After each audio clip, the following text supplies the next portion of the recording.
አንድ አምላክ በሆነ በአብ በወልድ በመንፈስ ቅዱስ ስም ግንቦት 11 በዚህች ዕለት የሱራፌል አምሳላቸው የሆነ ኢትዮጵያዊው ማሕሌታይ ያሬድ ይታወሳል። ጥንተ ነገሩስ እንደምነው ቢሉ ያሬድ ማለት ሙራድ ረድኤት ማለት ነው። ትውልዱ ከካህናተ አክሱም ነው።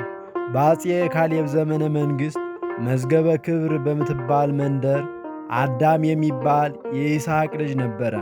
ከሌዊ ወገን የሆነች ታውክልያ ወይም ክርስቲና የምትባል ሴት አግብቶ ሕዝበ ቀድስ ተብሎ የአክሱም ገበዝ ሆኖ ሲኖር ወንድ ልጅ ወለደ። ስሙንም ድጓ አለው። ድጓ ማለት አባቶችና እናቶች ወገባቸውን የሚያደገድጉበትና የሚታጠቁበት ረጅም መቀነት ነው። ስለዚህ ከሌዊ ወገን የተገኘ ሲሉ ድጓ ብለውታል። ድጉ ለወንድ ነው፣ ድጓ ለሴት ነው። ድጓ ዝርዝሩ ለታውክልያ ነው። ይህም በ505 ዓመተ ምህረት ሚያዝያ 5 ቀን ተወለደ። አባቱ አዳም ይስሐቅ ለተባለ መምህር ሰጠው። አባቱ ሲሞት የአባቱና የእናቱ ናፍቆት ስላስቸገረው መምህሩ ይስሐቅ ለእናቱ ወስዶ ሰጣት። እሷም ለወንድሟ ለአክሱም ቄስ ለጌዴዎን ገበዛ አክሱም ሰጠችው። ድጓንም ትምህርት ሲያስተምረው ቀለም ማጥናት ተስኖት እስከ 7 ዓመት ፊደል ሳይለይ ኖረ። ወአሃተ ዕለተ ተማአ መምህሩ ላዕሌሁ ወዘበጦ ወአህመሞ ይላል። አንድ ቀን መምህሩ ተበሳጭቶ አሳምሞ መታው። ስለዚህ ጓደኞቹ ሲንቁት መምህሩ ሲደበድበው ትምህርት እንዳልገባው ተረድቶ እናቱ ወደምትኖርበት መደባይ ወደምትባል ቀበሌ ሲሄድ ኃይለኛ ዝናብ ጣለና ማይኪራህ ከሚባል ምንጭ አጠገብ ካለ ዛፍ ስር ተጠጋ። ያን ጊዜ ትል ወደ ዛፉ ለመውጣት እኩሌታውን ደርሶ ይወድቃል። 6 ጊዜ ወድቆ በሰባተኛው በጭንቅ ከዛፍ ላይ ወጥቶ ቅጠሏን ሲመገብ ተመለከተ። ድጓም የትሉን ትጋት አይቶ ከትሉ ምሳሌ ወስዶ ወደ መምህሩ ተመልሶ ይቅርታ አድርግልኝ ብሎ ከእግሩ ስር ወደቀ። መምህሩም አጎቱ አንገቱን አቅፎ ስሞ ትምህርቱን እንዲቀጥል ፈቀደለት። ድጓ ከዚህ በኋላ በጾም በጸሎትና በለቅሶ በሐዘን ወደ እግዚአብሔር ቢለምን መንፈስ ቅዱስ ገለጸለትና በአጭር ጊዜ ብሉዩንና ሐዲሱን ተምሮ ዲቁና ተሾመ። ከዚያ ወራት በከፍተኛ ቃል የመዝሙር ማሕሌት የለም ነበረና ጌታ ግን መታሰቢያ ሊያቆምለት በወደደ ጊዜ 3 ወፎችን ከገነት ላከለት። በሰው ቋንቋ ተናገሩትና ወደ ኢየሩሳሌም ሰማያዊት አወጡት። ከዚያም የ24ቱን ካህናተ ሰማይ ማሕሌት ተማረ። ተመልሶም በአክሱም ቤተ ክርስቲያን በ3 ሰዓት ገብቶ ኅዳር 6 ቀን በአክሱም አውደ ምሕረት በታላቅ ቃል ሃሌሉያ ለአብ፣ ሃሌሉያ ለወልድ፣ ሃሌሉያ ለመንፈስ ቅዱስ ቀዳሚሃ ለጽዮን ሰማይ የሳረረ ወበዳግም አርአዮ ለሙሴ ዘከመ ይገብር ግብራ ለደብተራ ብሎ አመሰገነ። ስለዚህ ከኅዳር 6 እስከ 12 አስተምህሮ ተባለ። ከዚያም ንጉሡ አፄ ገብረ መስቀልና ንግሥቲቱ እስከ ሰራዊታቸው ጳጳሱ እስከ ካህናቱ ተሰብስበው መጥተው ያደምጡት ጀመረ። ከዚያም በዘመኑ የነበረው ንጉሥ አፄ ገብረ መስቀል የማዕረጉ ስም ያሬድ ይባል ስላለ ስሙ ያሬድ ተብሏል። ለመጀመሪያ ስሙ ማስታወሻ ደግሞ ትልቁ ዜማው ድጓ ተብሏል። ቅዱስ ያሬድ በቤተልሔም ድጓውን በደብረ አዶኒ ወይም ዙራምባ ዝማሬ መዋሥዕት ካስተማረ በኋላ ከአባ ገብረ አረጋዊ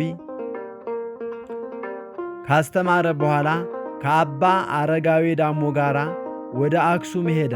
ዕድሜውም የ20 ዓመት ወጣት ነበረ።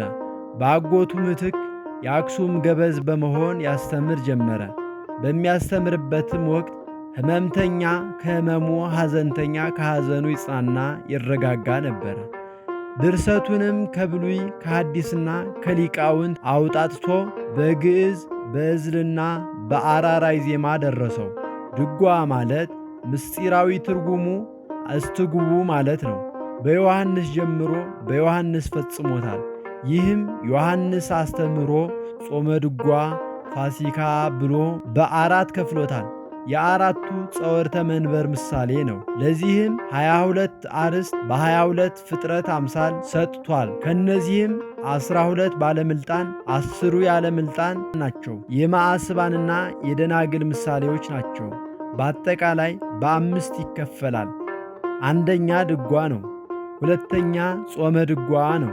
ሦስተኛ ምዕራፍ ነው። አራተኛ ዝማሬ ነው።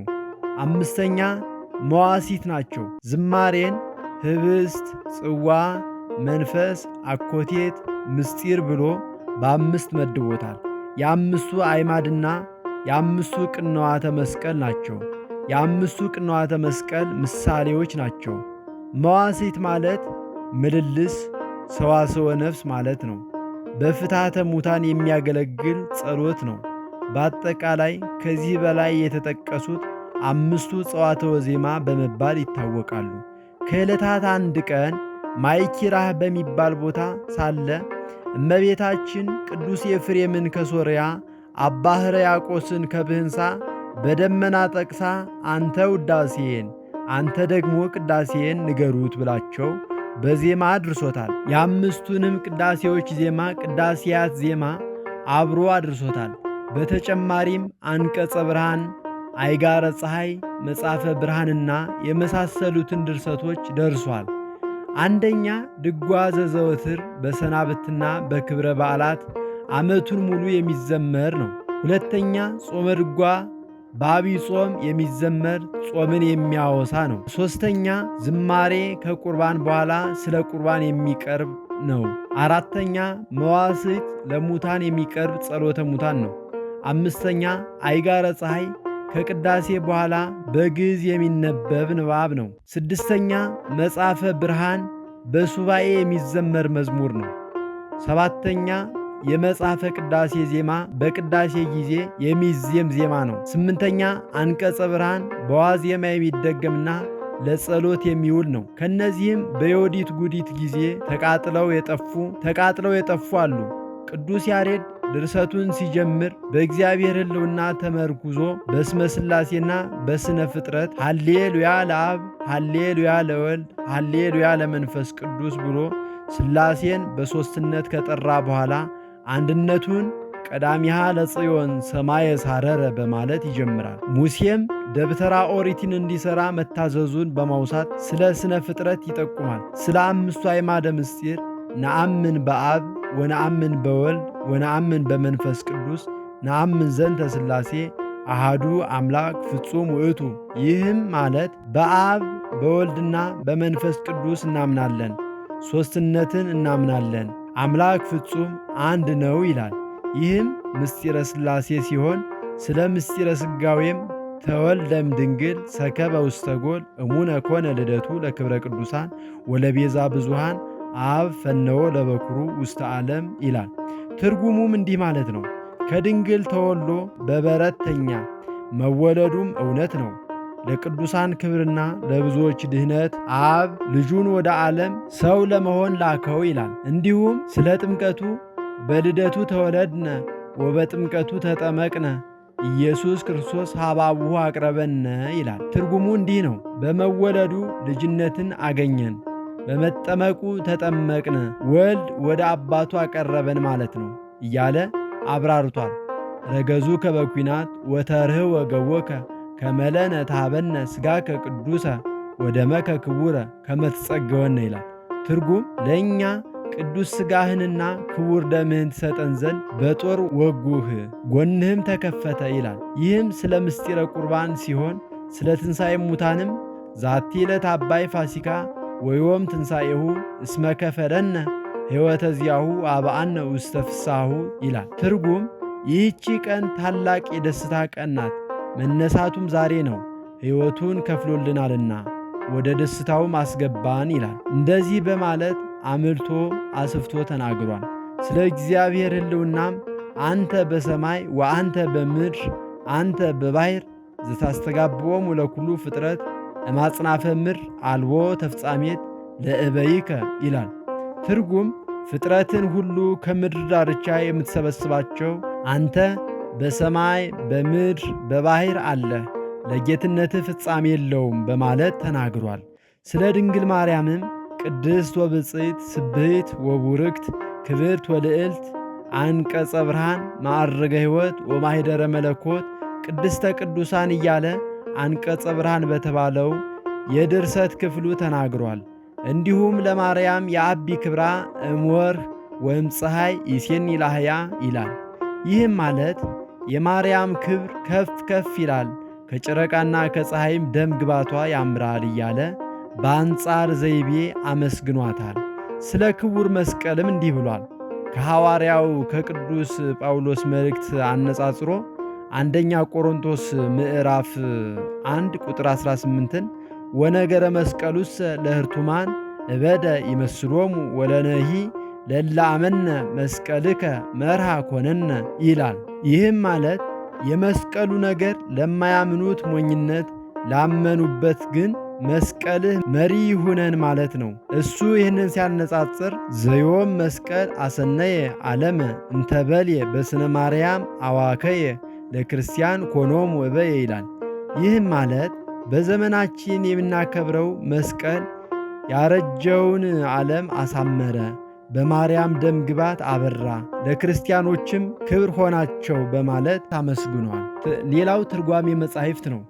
የነገረ መለኮት ምሁር ቅዱስ ያሬድ ዜማን ሲያዜም መጽሐፍ ቅዱስን ለድርሰቱ ምንጭ በማድረግ አንድን የመጽሐፍ ቃል ከዜማ ጋር በማስማማት የተደበቀውን ምስጢር በማብራራት ያመሰጥራል። ለምሳሌ ያህል በኦሪት ዘጸአት ምዕራፍ 2 ቁጥር 11 ላይ የተመዘገበውን የሙሴ ታሪክ ዲበ አእላፈ እስራኤል ሙሴ እምቅድመ ይኩን ኖላዊ ክልኤ እደወ እንዘ ይትበአሱ ረኪቦ በውስተ ፍናዌ ቀተለ ግብፃዊ ወአህየወ ዕብራዊ ይላል።